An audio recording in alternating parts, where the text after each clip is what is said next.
ವಾಣಿಜ್ಯ ಬೆಳೆ ಅಂತ ಹೇಳಿದರೆ ಅದು ಜೋಳವನ್ನು ಈ ಬಾರಿ ನಮ್ಮ ಭಾಗದ ರೈತರು ಯಥೇಚ್ಛವಾಗಿ ಕಟ್ಟಾಯ ಹೋಬಳಿಯಲ್ಲಿ ಜೋಳವನ್ನು ಬೆಳೆದಿದ್ದಾರೆ.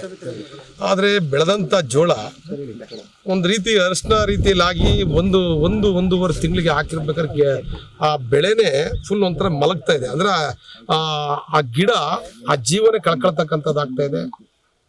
ಇದು ನಾವು ಕೂಡ ಈಗ JD ಅವರು ಜಂಟಿ ನಿರ್ದೇಶಕರು ಇವ್ರನ್ನ ಕೃಷಿ ಇಲಾಖೆಯವ್ರನ್ನ ನಾನಿವತ್ತು ಸೈಟ್ ವಿಸಿಟ್ಗೆ ಅಂತೇಳಿ ಕರ್ಕೊಂಡ್ಬಂದೆ. ಈ ಸ್ಪಾಟ್ನ ರೈತರ ವ್ಯವಸಾಯ ಮಾಡಿರ್ತಕ್ಕಂಥ ಭೂಮಿಯಲ್ಲಿ ಅವರ ಹೊಲಗಳಿಗೆ ಹೋಗಿ ಪರಿಶೀಲನೆ ಮಾಡ್ತಕ್ಕಂಥ ಕೆಲಸ ನಾವು ಮಾಡ್ತಾ ಇದ್ವಿ. ಈ ಭಾಗದಲ್ಲಿ ಸಾವಿರಾರು ಎಕರೆ ಕಟ್ಟಾಯ ಹೋಬಳಿಯಲ್ಲಿ ಬೆಳೆದಿರ್ತಕ್ಕಂಥ ಎಲ್ಲ ಜೋಳನೂ ಕೂಡ ಈ ಪರಿಸ್ಥಿತಿ ಆಗಿದೆ. ಏನಾಗಿದೆ ಅಂತಕ್ಕಂಥದ್ದು ಗೊತ್ತಿಲ್ಲ. 1.5 ತಿಂಗಳಿಗೆ ಅದು ಬೆಳೆ ಹಾಳಾಗ್ತಕ್ಕಂಥ ಕೆಲಸ ಆಗಿದೆ. ಮೇಲಕ್ಕೂ ಬೆಳೆಯಲ್ಲ, ಅದನ್ನ ಹಸು ಕೂಡ ತಿನ್ಲಿಕ್ಕಾಗಲ್ಲ.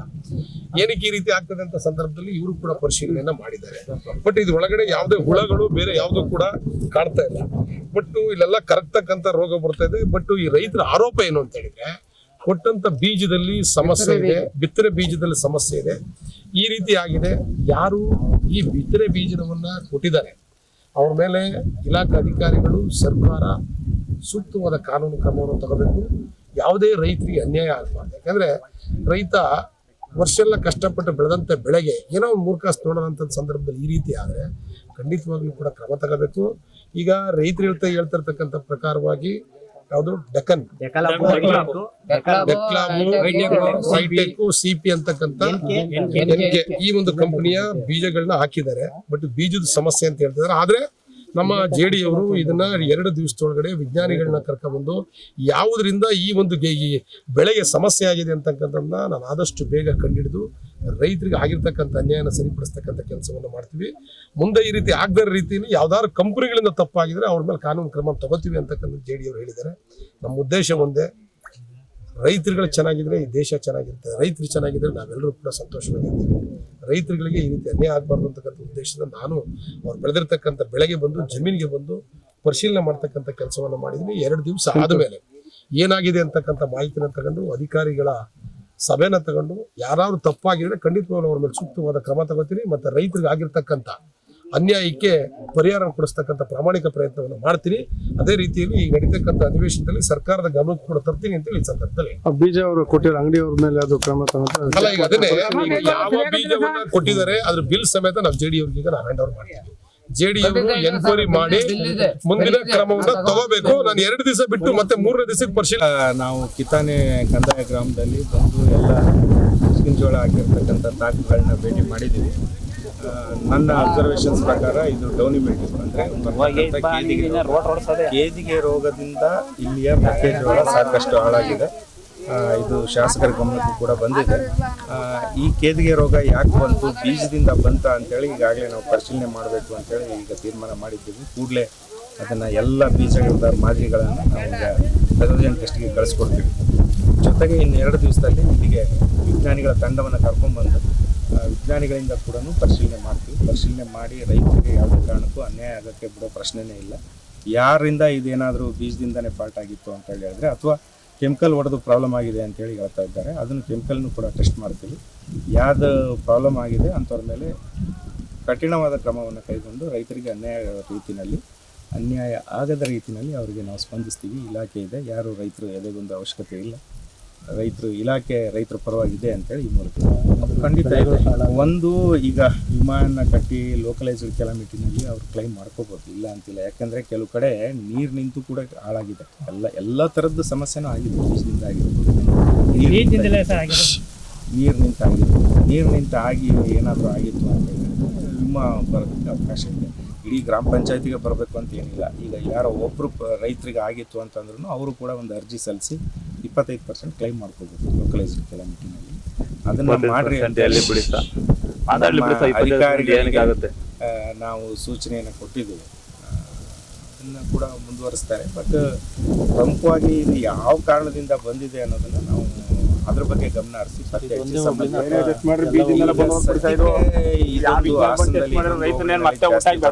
ಸದ್ಯಕ್ಕೆ ಇದೊಂದು ಹೋಬಳಿನಲ್ಲಿ ನಮಗೆ ಜಾಸ್ತಿ ಕಂಡು ಬಂದಿದೆ. ಸದ್ಯಕ್ಕೆ ಮೇ ಬಿ ಬೇರೆ ಹೋಬಳಿನಲ್ಲೂ ಆಗಿರ್ಬೋದು. ದುದ್ದ, ಶಾಂತಿಗ್ರಾಮ ಕೆಲವು ಭಾಗದಲ್ಲಿ ಕಾಣಿಸಿದೆ, ಇಡೀ ಹೋಬಳಿನಲ್ಲಿ ಕಾಣಿಸಿಲ್ಲ.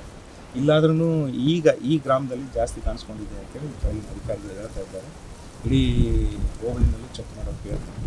ನಮ್ಮ ಅಧಿಕಾರಿಗಳು ಎಂಟೈರ್ ಈಗ ಎಲ್ಲ ಸೇರಿ ನಮ್ಮಲ್ಲಿ ಒಂದು 30,000 ಹೆಕ್ಟರ್ನಷ್ಟು ಬಿತ್ತನೆ ಆಗಿದೆ. ಎಲ್ಲ ಪ್ಲಾಟ್ಗಳಿಗೂ ವಿಸಿಟ್ ಮಾಡಬೇಕು ಅಂತ ಈಗಾಗಲೇ ನಾನು ಈಗ ತಕ್ಷಣ ಸೂಚನೆಯನ್ನು ಕೊಟ್ಟಿದ್ದೀನಿ, ಮಾಡ್ತಾ ಇದ್ದಾರೆ. ಬಂದ ನಂತರ ನಾವು ಮುಂದೆ ಹಾಕಿರೋ ಬೆಳೆ ಒಂದು ಸಲ ನಿರ್ಣಾಮ ಆದರೆ ಮತ್ತೆ ರೈತರು ಯಾರೂ ಎತ್ತಕ್ಕೆ ಬರಲ್ಲ. ಕಂಪ್ನಿಯವನು ಮನೇಲಿರ್ತಾನೆ, ಕೃಷಿ ಇಲಾಖೆಯವ್ರು ಮನೇಲಿರ್ತಾರೆ. ರೈತ ಬೆಳಿಗ್ಗೆ ಎದ್ರೆ ಮಣ್ಣಿಗೆ ಬರಬೇಕು, ಆಯಿತಾ? ಇದೊಂದು ಪ್ಲಸ್ ಪಾಯಿಂಟ್. ನಾವು ಪರ್ಯಾಯ ಬೆಳೆ ಏನಿಲ್ಲ, ಬೇರೆ ಬೆಳೆ ಈ ಬೆಳೆನ ತೆಗೆದು ಪರ್ಯಾಯ ಬೆಳಿತೀವಿ ಇನ್ನೊಂದು ಬೆಳೆಯಲ್ಲಿ ಆದಾಯ ಬರುತ್ತೆ ಅನ್ನೋದು ಸುಳ್ಳು. ನಮಗೆ ಸೂಕ್ತವಾದ ಬೆಳೆ ಅಂದರೆ ಜೋಳನೇ. ಈ ಜೋಳ ಬೆಳೆದ್ರೆ ಮತ್ತೆ ನಾವೇನು ಮಾಡೋಕ್ಕೂ ಆಗೋದಿಲ್ಲ. ಇಷ್ಟೊಂದು ಜೋಳ ಹಾಕಿ ನಾವು ಈಗ 6-7 ಎಕರೆ ಜೋಳ ಹಾಕಿದ್ದು. ಪ್ರತಿ 1 ಎಕರೆ ಅಲ್ಲ, ಪ್ರತಿ ನಾನು 7 ಎಕರೆ ಜೋಳ ಹಾಕಿದರೆ ಒಂದು ಕೂಡ ಹೊಡೆದ್ರೆ. ಈಗ ಆಲ್ರೆಡಿ 4 ಎಕರೆ ರೋಟ್ ಹೊಡೆದಿದ್ದೀನಿ. ರೋಟ್ ಹೊಡೆದಿರೋ ಅಂಥದ್ದನ್ನು ಅವರಿಗೆ ವೀಡಿಯೋ ಕಳಿಸಿದ್ದೀನಿ, ರಿಪೋರ್ಟ್ಗಂತೂ ವೀಡಿಯೋ ಇದೆ. ಆ ರೋಟ್ ಹೊಡೆದಿದ್ವಿ. ಈಗ ಹೊಡೆದ್ರೆ ಮತ್ತೆ ಪರ್ಯಾಯ ಬೆಳೆ ಮಾಡೋದಾಗಲಿ ಇಲ್ಲ ಮತ್ತೆ ಮುಸ್ಕಿನ ಜೋಳ ಹಾಕೋದಾಗಲಿ ಹಾಕೋಕ್ಕಾಗಲ್ಲ. ಅದನ್ನು ಏಕೆ ಭೂಮಿ ಯಾರಲ್ಲ, ಮತ್ತೆ ಹಾಕಿದ್ರೆ ನಮ್ಮ ಕೈಯಿಂದಲೇ ದಂಡ. ಈಗ ಒಂದು ಬೀಜ ತರಕ್ಕೆ ಹೋದ್ರಿ ಅಂತೇಳಿ ನಾವು ಗ್ಯಾರಂಟಿ ಕೊಡಲ್ಲ ಅಂದಮೇಲೆ ಬಿತ್ತನೆ ರೈತರಿಗೆ ಕೊಟ್ಟದ್ದು ಮೊದಲನೇ ತಪ್ಪು. ಕೃಷಿ ಇಲಾಖೆ ಕೃಷಿ ಅಧಿಕಾರಿಗಳು ಎಸ್ಪೆಷಲಿ ಫಸ್ಟ್ ಆಫ್ ಆಲ್ ಅವರು ಎಲ್ಲನೂ ಕುಲ್ಲಂಕುಷವಾಗಿ ತಿಳ್ಕೊಂಡು ಆನಂತರ ಮಾರುಕಟ್ಟೆಗೆ ಬಿಡುಗಡೆ ಮಾಡುವಂಥದ್ದು. ಕೃಷಿ ಇಲಾಖೆನೇ ಮುಂದಾಳತ್ವ ವಹಿಸ್ಕೊಂಡು ಈಗ ಬೆಳೆಯುವಂಥ ಮುಸ್ಕಿನ ಜೋಳಕ್ಕೆ ಕೃಷಿ ಇಲಾಖೆ ಜವಾಬ್ದಾರಲ್ಲ. ಈ ಮಾಹಿತಿನ ಅವರಿಗೆ ಬಿಟ್ಟಂಥವ್ರು ಇದಕ್ಕೂ ಮೊದಲು ಕಂಪ್ನಿಯವ್ರ ಜೊತೆ ಇವರು ಟೈಅಪ್ ಮಾಡ್ಕೊಂಡು ಯಾವ ಗ್ಯಾರಂಟಿ ಇವರು? ಕಂಪ್ನಿಯಿಂದ ಇವ್ರಿಗೆ ಏನೋ ಒಂದು ಇರ್ಬೋದು ಇಲ್ಲದೇ ಇರ್ಬೋದು, ಅದು ರೈತರಿಗೆ ಗೊತ್ತಿಲ್ಲ. ರೈತರಿಗೆ ಮೋಸ ಮಾಡೋದ್ರಿಂದ ನಿಮ್ಗೇನು ಲಾಭ ಇಲ್ಲ, ಆಯಿತಾ? ಈಗ ಒಬ್ಬ ರೈತ ನಿಮ್ಮ ಹತ್ರ 10 ಬ್ಯಾಗ್ ಜೋಳ ತಂದರೆ ಇಂಥ ಕಡೆ ಬೆಳೆದು ಅಂದರೆ ಅವನಿಗೆ ಒಂದು ಹೆಸರು ಬರುತ್ತೆ ಕಂಪ್ನಿಗೆ. ಈಗ ಒಂದು ಕಂಪ್ನಿಯಿಂದ 10 ಬ್ಯಾಗ್ ಜೋಳ ತಂದು ಈ ಕಂಪ್ನಿಯಿಂದಲೇ ನನ್ನ ಮನೆ ಹಾಳಾಯಿತು ಅಂತ ರೈತ ವಿಷಯ ಕೊಡಿದ್ರೆ ಕಂಪ್ನಿನೂ ಬರೋಲ್ಲ, ಕೃಷಿ ಇಲಾಖೆಯೂ ಬರೋಲ್ಲ. ವಿಜ್ಞಾನಿಗಳು ಏನು ಮಾಡ್ತಿದ್ದಾರೆ ಸರ್? ವಿಜ್ಞಾನಿಗಳು ಇವತ್ತು ಬಂದು ಸಮೀಕ್ಷೆ ಮಾಡಿದ್ದಾರೆ ಸರ್. ವಿಜ್ಞಾನಿಗಳ ತಂಡ ಬರುತ್ತೆ ಅಂತ ಹೇಳಿದರೆ ಬರಲಿಲ್ಲ ಅಂದರೆ ಬೇರೆ ಥರದೇ ಹೋರಾಟ ಆಗುತ್ತೆ ಸರ್. ಇದು ನಾವು ಯಾವ ಬಿತ್ತನೆ ಅಂಗಡಿಯಿಂದ ಬಿತ್ತನೆ ತಂದಿದ್ದೀವಿ, ಬಿಲ್ಲು ಇದೆ, ಔಷಧಿ ತಂದು ಔಷಧಿ. ಈಗ ಕೃಷಿ ಅಧಿಕಾರಿ JD ಅವರು ಹೇಳಿದರು ಔಷಧಿ ಸಿಂಪರಣೆ ಆದಮೇಲೆ ಬರುತ್ತೆ ಸರ್. ಇದು ಬಂತಲ್ಲ ಅಂತ ಔಷಧಿ ಸಿಂಪರಣೆ ಮಾಡಿದ್ವಿ, ಬರಲಿ ಅಂತ ಯಾರು ರೈತನೂ ಔಷಧಿ ಸಿಂಪರಣೆ ಮಾಡಿಲ್ಲ. ರೋಗ ಬಂದಿದೆಯಲ್ಲ ಅಂತ ಹೋಗಿ ಈಗ 16,000 ರೂಪಾಯಿ, ಈಗ 7 ಎಕರೆಗೆ ನಾನು ಕನಿಷ್ಠ ಅಂದರೂ 1 ಎಕರೆಗೆ 2,000-2,500 ಅಂತೆ ಔಷಧಿ, 14,000-15,000 ರೂಪಾಯಿ ಔಷಧಿ ಇದೆ. ಇವತ್ತು ಬೆಳೆನೂ ಇಲ್ಲ, ಔಷಧಿದು ಹಣನೂ ಇಲ್ಲ. ಈ ಕಡೆ ಏನು ಮಾಡೋಕ್ಕಾಗಲ್ಲ. ಅಂದರೆ ಒಬ್ಬ ರೈತರ ಇನ್ನೇನು ಈಗ ವಿಷ ಕುಡಿಬೇಕಷ್ಟೇ. ರೈತ ಯಾಕೆ ಸತ್ತ, ಸಾಲ ಮಾಡಿ ಸತ್ತ ಅಂತಾರೆ, ಆ ಥರ ಇಲ್ಲ. ಈಗ ಕೃಷಿ ಇಲಾಖೆಯವರು ಕೊಟ್ಟಂಥ ಜೋಳ ಹಾಕಿ ಜೋಳ ಬೆಳೆಯೋಕ್ಕಾದ್ರೆ ರೈತ ವಿಷ ಕೊಡು ಸತ್ತ ಅಂತ ಹೇಳಕ್ಕೆ ಇಷ್ಟಪಡ್ತೀನಿ ಸರ್. ಸರ್ಕಾರ ಹೌದು ಸರ್. ಎಲ್ಲಿದೆ ಸರ್? ಯಾವ ಸರ್ಕಾರ ಇದೆ ಇವತ್ತು ಬೆನ್ನೆಲುಬಾಗಿ ನಾನು ಇದ್ದೀನಿ ಅಂತ ಹೋರಾಟ ಮಾಡೋಕ್ಕೆ? ಇಂಥ ಕಂಪ್ನಿಯಿಂದ ಆಗಿದೆ ನಡ್ರಪ್ಪ, ನಮ್ಮ ಸರ್ಕಾರ ಇದೆ, ಏನು ಬೇಕು ರೈತರಿಗೆ, ಯಾವ ರೀತಿ ಅನುಕೂಲ ಬೇಕು ಅಂತ ಯಾರೂ ಮಾಡಿಲ್ಲ ಇವರು. ಇವತ್ತು ನಮ್ಮ ರೈತರ ಕಷ್ಟ ಇರೋದ್ರಿಂದ ಹಿಂಗೆ ಆಗಿದೆ ಅನ್ನೋ ಹೊತ್ತಿಗೆ ಬಂದು ನೋಡಿದ್ದಾರೆ. ಮುಗಿತಿಲಿಗೆ ವಿಜ್ಞಾನಿಗಳು ಬರ್ತಾರೋ ಇಲ್ಲ ಕೃಷಿ ಇಲಾಖೆಯವರು ಬರ್ತಾರೋ, ಅದು ಯಾವಾಗ ಬರ್ತಾರೆ ಎಲ್ಲೋ ಒಂದು ಜಾಗದಲ್ಲಿ ಮಾಡ್ಕೊಂಡು ಹೋಗ್ತಾರೆ. ನೋಡಿ ಸರ್, ಇದು ಬಂದಿಲ್ಲ, ಇಷ್ಟಿದೆ, ಇಲ್ಲಿ ಯಾರು ಬಂದು ನೋಡಲ್ಲ ಸರ್. ಟೋಟಲ್ ಎಷ್ಟು ಎಕರೆ ಇಲ್ಲ ಸುತ್ತಮುತ್ತ ಸರ್? ಇಲ್ಲಿ ನಮ್ಮೂರಳ್ಳಿಲೇ ಕನಿಷ್ಠ 450 ಎಕರೆ ಮೇಲಿದೆ ಸರ್. 450-500 ಎಕರೆ ಸುತ್ತ. ಇಲ್ಲಿ ಲಕ್ನಾಯಕನಹಳ್ಳಿ ಗ್ರಾಮದಲ್ಲಿ ಕಿತ್ತಾನೆ ದಾಖಲೆ, ಲಕ್ನಾಯಕನಹಳ್ಳಿ, ಕಿತ್ತಾನೆ, ಯಾರಾಣೆ. ಈ ನಮ್ಮೂರು ಲಕ್ನಾಯಕನಹಳ್ಳಿ ಒಂದು ನಾನು ಹೇಳ್ತಿರೋದು. ಕಿತ್ತಾನೆ ಗ್ರಾಮದ ಬೇರೆ ಇರ್ಬೋದು, ಲಕ್ನಾಯಕನಹಳ್ಳಿ ಗ್ರಾಮದ್ದೇ ಕಮ್ಮಿ ಅಂದ್ರೂ ಒಂದು 500 ಎಕರೆ ಜಮೀನಿದೆ ಸರ್. 500 ಎಕರೆಲಿ ಎಲ್ಲಾನು ನೀವು ಹುಡುಕೊಂಡು ಕೂಡ 1 ಎಕರೆ ಒಳ್ಳೆ ಜೋಳ ಸಿಗಲ್ಲ. 1 ಎಕರೆ. ಈಗ ನಾನೇನೋ 7 ಎಕರೆ ಮಾಡಿದ್ದೀನಿ, ನನ್ನ ಕಷ್ಟ ನಾನು ಅಳಲ್ಲ ಅಂತ ತೋಡ್ಕೊಂತಿರ್ಬೋದು. ಈ 1 ಎಕರೆ ಮಾಡಿದಂಥ ರೈತ ಅವನು ಸಾಲ ಮಾಡಿರ್ತಾನೆ, ಆ ಸಾಲ ತೀರ್ಸೋಕೆ ಮಂತೇನು ಮಾಡ್ತಾನೋ? ಸರ್ಕಾರ ಬರುತ್ತಾ ಇವನು ಸಾಲ ತೀರ್ಸೋಕ್ಕೆ? ಇಲ್ಲ. ಈಗ 1 ಎಕರೆ ಜೋಳ ಹಾಕಬೇಕು ಅಂದರೆ 10,000-12,000 ಸಾವಿರ ಖರ್ಚು ಮಾಡ್ತಾನೆ. ಆ 12,000 ಜೊತೆ ಇವನಿಗೆ ಬೆಳೆನೂ ಇಲ್ಲ ಅಂದಮೇಲೆ ಇವನು ಆ ಸಾಲ ಯಾವ ರೀತಿ ತೀರಿಸ್ತಾನೆ? ಹೌದಲ್ವಾ? ಈಗ ಏನೋ ಒಂದು ಆದಾಯ ಬರುತ್ತೆ, ಇಂಥದ್ದು ಮಾಡಿದ್ದೀನಿ, ನಾನು ಸಾಲ ತೀರಿಸ್ತೀನಿ, ಇನ್ನೊಂದು ಏನೋ ಮಾಡ್ಬೋದು ಅನ್ನೋ ಒಂದು ಇದರಲ್ಲಿ ಮಾಡಿರ್ತಾನೆ. ಬಟ್ ಈಗ ಬರ್ನಿಲ್ಲ ಅಂದರೆ ರೈತ ಎಲ್ಲಿಂದ ಮಾಡ್ತಾನೆ ಸರ್? ಈಗ ಸಾಲ ಮಾಡ್ಕೊಂಡು ಸರ್ ನಾನು 7 ಎಕರೆ ಜೋಳಕ್ಕೆ ಕನಿಷ್ಠ ಅಂದ್ರೆ 1.25 ಲಕ್ಷ ಸಾಲ ಮಾಡಿದ್ದೀನಿ ಸರ್. 1.25 ಲಕ್ಷ ಸಾಲ ಮಾಡಿದ್ದೀನಿ. 4 ಎಕರೆ ಆಲ್ಮೋಸ್ಟ್ ರೋಡ್ ಹೊಡೆದಾಗಿದೆ. 4 ಎಕರೆ ರೋಡ್ ಹೊಡೆದಿದ್ದೀನಿ ಸರ್. ಇನ್ನು 3 ಎಕರೆ ಇದೆ. 3 ಎಕರೆಗೆ ಸ್ಪ್ರೇ ಮಾಡಿದ್ದೀನಿ. ಈಗ ಅದೇನಾಗಿದೆ, ಸ್ಪ್ರೇ ಮಾಡಿರೋಂಥ ಜೋಳನ ದನಕರುಗಳಿಗೆ ತಿನ್ಸೋಕ್ಕಾಗಲ್ಲ, ಹೌದು, ಪಾಯ್ಸನ್ ಆಗಿದೆ ಸರ್. ಈಗ ಇಲ್ಲಿ ಒಂದು ಸಲ ಸತ್ತೋಗಿದ್ದಾನೆ ಯಾರೋ ರೈತ, ಜೋಳದಲ್ಲಿ ಒಂದು ಸಲ ಸತ್ತೋಗಿದ್ದಾನೆ. ಮತ್ತೆ ಇದನ್ನು ತಗೊಂಡೋಗಿ ರಾಸುಗಳಿಗೆ ಹಾಕಿದರೆ ಆ ರಾಸುಗಳಲ್ಲಿ ಅಲ್ಪ ಸ್ವಲ್ಪ ಆದಾಯ ನೋಡ್ತಾರೆ ಅಂತ ರೈತ ಕಂಪ್ಲೀಟ್ ನೆಲ ಕಚ್ಚೋಗ್ತಾರೆ. ಇಲ್ಲ ಜೋಳ ಕೊಟ್ಟು ಕಂಪ್ನಿ ಬರಲ್ಲ, ಕೃಷಿ ಇಲಾಖೆಯವ್ರು ಬರಲ್ಲ. ನೀನು ಕಷ್ಟದಲ್ಲಿದೆಯಾ, ನಿನಗೆ ನೋವಾಗಿದೆ ಅಂತ ಯಾರೂ ಬರಲ್ಲ ಸರ್. ಇವತ್ತು ನಮ್ಮ ಅಳಲು ಏನಿದೆ ನಾವು ಹೇಳ್ಬೋದು, ಇದು ಮುಗಿದೋಯ್ತು ಸರ್. ಇವತ್ತಿಲ್ಲಿ ಏನು ನೋಡ್ತೇನೆ ನನ್ನ ಜಮೀನಲ್ಲಿ ನಿಂತ್ಕೊಂಡು, ಇದು ನಾರ್ಮಲ್ಲಾಗಿ ರೋಟ್ ಹೊಡೆಯೋಕ್ಕೆ ಕಟ್ಕೇಳುತ್ತೆ ಅಂತ ಸುಮ್ಮನಿದ್ದೀನಿ. ಇಲ್ಲಾಂದ್ರೆ ಇವತ್ತು ಇದು ರೋಟ್ ಹೊಡೆದಾಗಿರೋ ಸರ್. ಇದನ್ನು 7 ಎಕರೆಯಲ್ಲಿ 4 ಎಕರೆ ಹೊಡೆದೀನಿ, ಇನ್ನು 3 ಎಕರೆ ಇದೆ. ನೋಡ್ತೀವಿ ಸರ್. ಆಗಲಿಲ್ಲ ಅಂದರೆ ಇನ್ನೇನು ಮಾಡೋಂಗಿಲ್ಲ. ಈಗ ರೈತರನ್ನ ಸರ್ಕಾರ ಸಾಯಿಸ್ತಾ ಇದೆ. ಮುಂದೊಂದು ದಿನ ಸರ್ಕಾರ ಮೊದಲೇ ಪ್ರಶ್ನೆ ಕೇಳೋದೇನೆಂದರೆ, ಒಂದು ಕೃಷಿ ಇಲಾಖೆಯಿಂದ ಉನ್ನತವಾದ ಮಾಹಿತಿನ ಹೊರಗಡೆ ಆಗ್ತದೆ.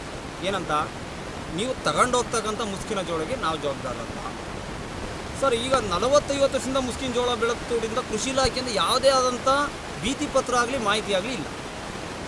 ಈಗ ಈ ವರ್ಷದಲ್ಲಿ 2020 ಕೃಷಿ ಮಾಡಿದರೆ ಕೃಷಿ ಇಲಾಖೆ ಅಂತ ಉನ್ನತ ಮಾಹಿತಿನ ಘೋಷಣೆ ಮಾಡ್ತಾರೆ. ಇದುವರೆಗೂ ಕೃಷಿ ಇಲಾಖೆ ಅಂತ ಒಂದು ಮಾಹಿತಿ ಇಲ್ಲ. ಈ ಥರದ ಒಂದು ಸಿಂಪಡಣೆ ಮಾಡಬೇಕು ನಾವು ಹೋದ ಸಲ ಯಾವ ಮಾಹಿತಿ ಹೇಳಿಲ್ಲ ಸರ್. ನೀವು ಇದೇ ಥರ ಸಿಂಪಡಣೆ ಮಾಡೋದು ಯಾವ್ಯಾವ ಸಿಲಿಂಡರ್ ತರಬೇಕು ಸಿಂಪಡಣೆ ಮಾಡಬೇಕು ಅಂತ ಮಾಹಿತಿ ಕೊಟ್ಟಿಲ್ಲ. ಈ ವರ್ಷದ ಬೀಜ ಪದ್ಧತಿಯಲ್ಲಿ ಇದೇ ಥರದಲ್ಲಿ ವಸ್ತು ಸ್ಪ್ರೇ ಮಾಡಬೇಕು. ಇವರು ಉನ್ನತವಾಗಿ ಬೀಜದ ಕಂಪನಿ, ಎರಡನೇದು ಬಂದು ಔಷಧಿ ಕಂಪನಿ, ಎರಡರಲ್ಲೂ ಏನೋ ಒಂದು ಕೈವಾಡ ಇದೆ ಸರ್ ಈ ಸರ್ಕಾರ.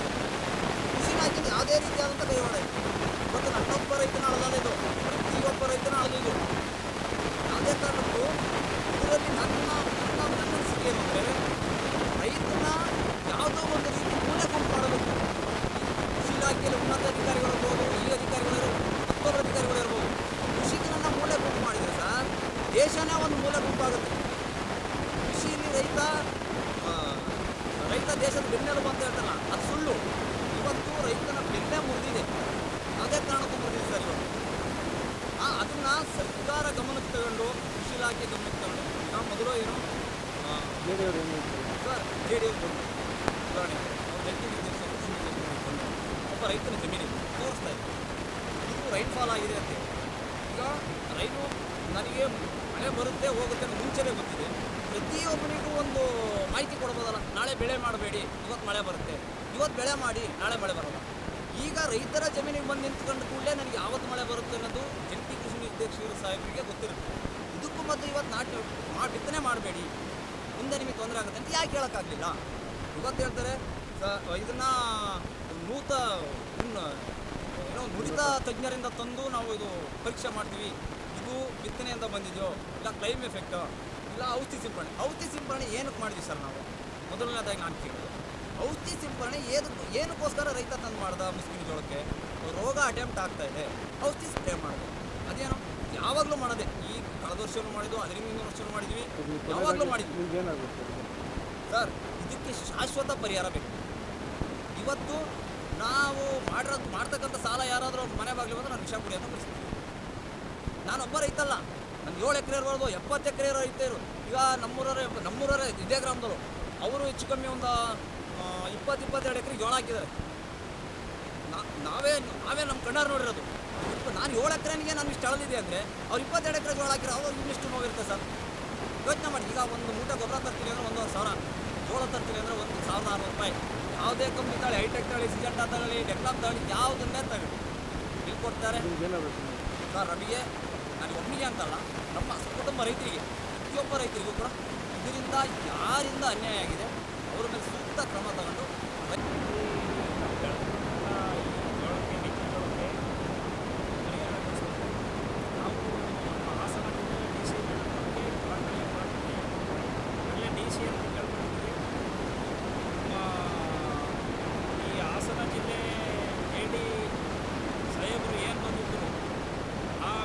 ಉತ್ತರ ಕೊಟ್ಟು ಹೀಗೆ ರೈತನ ಕಡೆಗಣಿಸೋ ಕೆಲಸ ಮಾತಾಡಿದ್ದಾರೆ. ಒಂದು MLA ಸಾಹೇಬ್ರ ಹತ್ರ ಬಂದಿದ್ದಾರೆ, ಅವ್ರ ಹತ್ರ ಹೆಂಗೆ ಮಾತಾಡಬೇಕು ಅನ್ನೋದು ಒಂದು ಗೊತ್ತಿಲ್ಲ, ರೈತರ ಬಗ್ಗೆ ಏನು ಮಾತಾಡಬೇಕು ಅನ್ನೋದು ಗೊತ್ತಿಲ್ಲ ಅವರಿಗೆ. ಅವರು ಎಷ್ಟು ತಾಂದಿದ್ದಾರೆ ಇದು ಎಂಕ್ವೈರಿ ಮಾಡಬೇಕು. DC ಮೇಡಮ್ ಅವರು ಏನೇನಾಗಿದೆ ಅಂತ ಇನ್ನು ಎಂಕ್ವೈರಿ ಮಾಡಿ ನಮಗೆ ರೈತರಿಗೆ ಪರಿಹಾರ ಕೊಡಿಸ್ಬೇಕು. ಜೋಳದ್ದು ಬೀಜ ಫಸ್ಟೇ ಇವರು ಮಿಂಗಲ್ ಆಗಿದ್ದಾರೆ ಅಂತ ಫಸ್ಟೇ ಎಂಥದ್ದು ಈ ಥರ ರೋಗ ಬರುತ್ತೆ, ಜೋಳ ತಾಬಿಡಿ, ಜೋಳ ಹಾಕ್ಬೇಕಾರೆ ಅದು ಹಾಕ್ಬೇಕು ಇದು ಹಾಕ್ಬೇಕು ಏನೋ ಒಂದು ಹೇಳಿ ಯಾಕೆ ಮಾಡಿದ್ರು? ಇಲ್ಲ ಬಿತ್ತನೆ ನಿಲ್ಲಿಸ್ಬೇಕಾಯ್ತು. ನಮ್ಮ ಪ್ರಕಾರ ಬಿತ್ತನೆ ನಮಗೆ ಬೇಕಾಯ್ತಲ್ಲ. ಇದು ರೈತರು ಹಾಳು ಮಾಡೋಕ್ಕೆ ಇವ್ರು ಮಿಂಗಲಾಗಿ ಮಾಡಿದ್ದಾರೆ ಅಂತ ನನ್ನ ಅನಿಸಿಕೆ. ಇದಕ್ಕೆ ಪರಿಹಾರ ನೀವೇ ಬಂದು ಖುದ್ದಾಗಿ ಬಂದು ನೋಡಿ ಯಾರ್ಯಾರು ಕೈವಾಡ ಇದೆ, ಯಾವ ಅಧಿಕಾರಿಗಳು ಇದ್ರೊಳಗಿದ್ದಾರೆ ಅನ್ನೋದೊಂದು ತನಿಖೆ ಮಾಡಿ ನಮಗೆ ಪರಿಹಾರ ಕೊಡಿಸ್ಬೇಕು ಅಂತ ಹೇಳಿ ಕಳಕಳಿಯ ಪ್ರಾರ್ಥನೆ ಮಾಡಿ. ಇದು ನಮ್ಮದು ಕಿತ್ತಾನೆ ಗ್ರಾಮ. ಕಿತ್ತಾನೆ ದಾಖಲೆ ಗ್ರಾಮಕ್ಕೆ ಇದಕ್ಕೆ ಒಳಪಟ್ಟ 7 ಹಳ್ಳಿಗಳು ಬರುತ್ತೆ. ಜೊತೆಗೆ ಇಲ್ಲಿ ಏನಾಗಿದೆ, ನೀವು ಈಗ ಈ ಜೋಳ ಇಷ್ಟು ವರ್ಷದಿಂದ ನಾವು ಜೋಳ ಬೆಳೀತಿದ್ದೀವಿ ರೈತರು. ನಾವು ಯಾವತ್ತೂ ಮಂಗಗಳಾಗಿರಲಿಲ್ಲ. ಈ ಕಳೆದ ವರ್ಷ 1,200 ರೂಪಾಯಿ ಇದ್ದ ಬಿತ್ತನೆನ ಈ ವರ್ಷ 1,800 ರೂಪಾಯಿಗೆ ಏರಿಸಿದ್ದಾರೆ. ನಾವು ಆದ್ರೂ ಕೇರ್ ಮಾಡಿಲ್ಲ. 1,800 ಕೊಟ್ಟು ಬಿತ್ತನೆ ತಂದು ಹಾಕಿದ್ದೀವಿ. ನೋಡಿ, ಈ ಬೌಂಡ್ರಿ ನೋಡ್ತಾ ಇರ್ಬೋದು ನೀವು. ಈ ಬಿತ್ತನೆ ಅವ್ರು ಕೊಟ್ಟಂಥ ಬಿತ್ತನೆ ತಂದು ನಾವು ಹಾಕಿದ ಮೇಲೆ ಬಿತ್ತನೆ ಎಲ್ಲ ಪೂರ ಹಾಳಾಗಿದೆ. ಜೊತೆಗೆ ಫಂಗಲ್ಸ್ ರೋಗ ಬಂದಿದೆ. ಈ ರೋಗ ಬಂದಿರೋದಕ್ಕೆ ಇದುವರೆಗೂ ಒಬ್ಬ ಅಧಿಕಾರಿ ಫೀಲ್ಡ್ ವಿಸಿಟ್ ಮಾಡಿಲ್ಲ. ಜೊತೆಗೆ ಫೀಲ್ಡ್ ವಿಸಿಟ್ ಮಾಡೋಕ್ಕಿಂತ ಹೆಚ್ಚಾಗಿ ಈಗ ನಮಗೆ ಬಂದಿರೋ ಮಾಹಿತಿ ಪ್ರಕಾರ ಏನಂದ್ರೆ, ನಾನು ನೆನ್ನೆ ಔಷಧಿ ತರಕ್ಕೆ ಅಂಗಡಿಗೆ ಹೋದಾಗ ಅವ್ನು ಹೇಳ್ತಾನೆ ಈ ವಾತಾವರಣಕ್ಕೆ ಬಂದಿದೆ ಅಂತ. ಇದುವರೆಗೂ ಬೇಜಾನ್ ಮಳೆ ಆಗಿದೆ, ಬೇಜಾನ್ ಮಳೆಯಲ್ಲಿ ನಾವು ಹಾಕಿದ್ದೀವಿ ಬಿತ್ತನೆನ, ಯಾವತ್ತೂ ಈ ಫಂಗಲ್ಸು ಬಂದಿಲ್ಲ ನಮಗೆ. ಆಮೇಲೆ ಜೋಳ ಇವತ್ತು ಒಬ್ಬ ರೈತ ಒಂದು ಬ್ಯಾಗ್ ಜೋಳ ತರಬೇಕು ಅಂದರೆ 1800 ರೂಪಾಯಿ, ಒಂದು ಜೊತೆ ಆರು ಕರ್ಕೊಂಡು ಆರಂಭ ಮಾಡಬೇಕು ಅಂದರೆ 1500 ರೂಪಾಯಿ, ಒಂದು ಆಳು ಕರ್ತೀನಿ 500 ರೂಪಾಯಿ ಕೂಲಿ. ಇವತ್ತು ಒಂದು ಬ್ಯಾಗ್ ಜೋಳ ಮಾಡೋಕೆ ಅವನಿಗೆ ಏನಿಲ್ಲ ಅಂದರೂ 10,000 to 12,000 ರೂಪಾಯಿ ಭೂಮಿಗೆ ಹಾಕಕ್ಕೆ ಖರ್ಚು ಬಂದಿದೆ. ಒಂದು ಬ್ಯಾಗಿಗೆ ಅವನು 12,000 ಖರ್ಚು ಮಾಡಿ 5 ಬ್ಯಾಗ್ ಹಾಕ್ತಾವ್ರೆ 50,000 ಇನ್ವೆಸ್ಟ್ಮೆಂಟ್ ಮಾಡಿದ್ದಾನೆ. ಅದ್ರ ಜೊತೆಗೆ ಇನ್ವೆಸ್ಟ್ಮೆಂಟ್ ಮಾಡಿದ ನಂತರ ತಕ್ಷಣಕ್ಕೆ ಬಂದಿದೆ ಇವ್ರದ್ದು ಫಂಗಲ್ಸ್ ರೋಗ. ಅದಕ್ಕೆ ತಂದು ಔಷಧಿ ಹೊಡೆದಿದ್ದಾರೆ. ಆ ಔಷಧಿ ಏನು, ಒಂದು ಕ್ಯಾನ್ ಔಷಧಿಗೆ 250 ರೂಪಾಯಿ, ಒಡಿಯನ್ಗೆ ಒಂದು ಕ್ಯಾನಿಗೆ 100 ರೂಪಾಯಿ, 350 ರೂಪಾಯಿ ಒಂದು ಕ್ಯಾನಿಗೆ. 1 ಎಕರೆಗೆ ಔಷಧಿ ಹೊಡಿತೀನಿ ಅಂತ ಅಂದರೆ 3,500 ರೂಪಾಯಿ ಆಯಿತು 1 ಎಕರೆಗೆ ಔಷಧಿ ಹೊಡಿಯೋಕ್ಕೆ. ಇದೆಲ್ಲ ಬರ್ಡನ್ ಆಗ್ತಿರೋದು ಯಾರಿಂದ? ಈ ಬಿತ್ತನೆ ಮಾರೋರಿಂದ. ಈ ಬಿತ್ತನೆ ಕಳಪೆ ಬೀಜ ಕೊಟ್ಬಿಟ್ಟು ಇವತ್ತು ನಮ್ಮ ರೈತರನ್ನ ಯಾಮರಿಸ್ತಿದ್ದಾರೆ.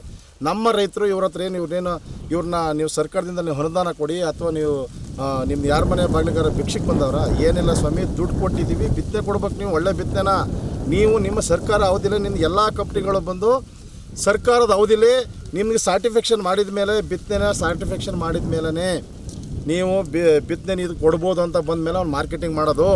ಯಾಕೆ ನೀವು ಯಾರಿಗಾರ ರೈತರಿಗೆ ಗಮನ ಕೊಟ್ಟಿದ್ರೆ? ಈ ವರ್ಷ ಹೇಳ್ತಾರೆ, ನಮ್ಮ ಡಿ ಡಿ ಅವ್ರು ಬಂದಿದ್ರು, ಈಗ ಜೆ ಡಿ ಅವ್ರು ಬಂದಿದ್ರು, ನನಗೆ ಮಳೆ ಬರೋದು ಮುಂಚೆನೇ ನನಗೆ ಗೊತ್ತಿತ್ತು ಅಂತ ಹೇಳ್ತಾರೆ. ಯಾರಿಗೆ ಇನ್ಸ್ಟ್ರಕ್ಷನ್ ಕೊಟ್ಟಿದ್ದೀರಾ? ಈಗ ಒಬ್ರು ಹೇಳ್ತಾರೆ ನೀವು ಬಿತ್ತನೆ ಜೂನ್ 15ಕ್ಕೆ ಮೇಕ್ ಮಾಡ್ಬೇಕಾಯ್ತು ಅಂತ. ಯಾರಿಗೆ ಇನ್ಸ್ಟ್ರಕ್ಷನ್ ಕೊಟ್ಟಿದ್ದೀರಾ?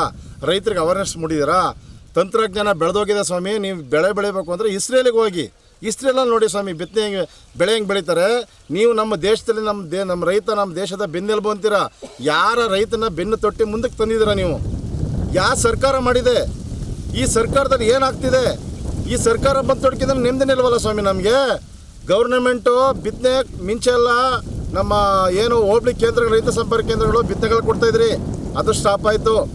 ಇಲ್ಲಿ ಬಂದ್ರಿ ಎಲ್ಲ ಕಂಪ್ನಿಯವ್ರು ಉದ್ಧಾರ ಮಾಡೋಕ್ಕೋಸ್ಕರ ಕಂಪ್ನಿಗೆ ನೀವು ಪ್ರಮೋಟ್ ಮಾಡಿದ್ರಿ. ಆ ಕಂಪ್ನಿಗಳು ಬೆಳೆದೋದು, ಕಂಪ್ನಿಯನ್ನು ಯಾರು ಬಂದವನೇ? ರೈತ ಹಾಳಾಗ್ತವನೆ. ನೀವು ಯಾರನ್ನೂ ಉದ್ಧಾರ ಮಾಡ್ತಾ ಇಲ್ಲ. ಇಲ್ಲಿ ಸಫರ್ ಪಡ್ತಾ ಇರೋದು ರೈತ. ರೈತಗೋಸ್ಕರ ಯಾರು ಸರ್ಕಾರ ಇದೆ, ಯಾರಿದ್ದಾರೆ? ರೈತರು ಬೆನ್ನೆಲುಬು ಅಂದ್ರೆ ನೀವು ರೈತರ ಬೆನ್ನಿಗೆ ಯಾರು ನಿಂತಿದ್ದೀರಾ? ಬಂದು ಇವತ್ತು ಬಂದು ಶಾಸಕರು ಬಂದಿದ್ರು, ಶಾಸಕರು ಬಂದ ಮೇಲೆ ನೀವು ಬರ್ತೀರಾ, ಶಾಸಕರು ಬಂದು ಮಾಹಿತಿ ಕೊಟ್ಟ ಮೇಲೆ ಬರ್ತೀರಾ, ಶಾಸಕರು ಕರೆದ ಮೇಲೆ ಬರ್ತೀರಾ. ಯಾಕೆ ಇಲ್ಲಿವರೆಗೂ ಯಾಕೆ ಬಂದಿಲ್ಲ ನೀವು? ಆಗಿದೆ ಅಂದಮೇಲೆ ಅಧಿಕಾರಿಗಳು ನೋಡಿ, ಈ ಫ್ಲಾಟಲ್ಲಿ ಒಂದೊಂದು ನೀವು ಎಲೆ ಬಂದು ನಿಮಗೆ ಕಂಪ್ಲೇಂಟ್ ಅವೇರ್ನೆಸ್ ಮೂಡಿಸಿದಾಗ ನೀವು ಬಂದು ನೀವು ರೈತರಿಗೆ ಏನಾದ್ರು ಒಂದು ವಿಜ್ಞಾನಿಗಳ ಕರ್ಕೊಂಬಂದು ಪರೀಕ್ಷೆ ಮಾಡಿದ್ದೀರಾ? ಯಾಕೆ ಮಾಡಲಿಲ್ಲ? ನಿಮ್ಗೆ ಇಲ್ಲಿವರೆಗೂ ನಿಮಗೆ ಟೈಮ್ ಇರಲಿಲ್ವಾ?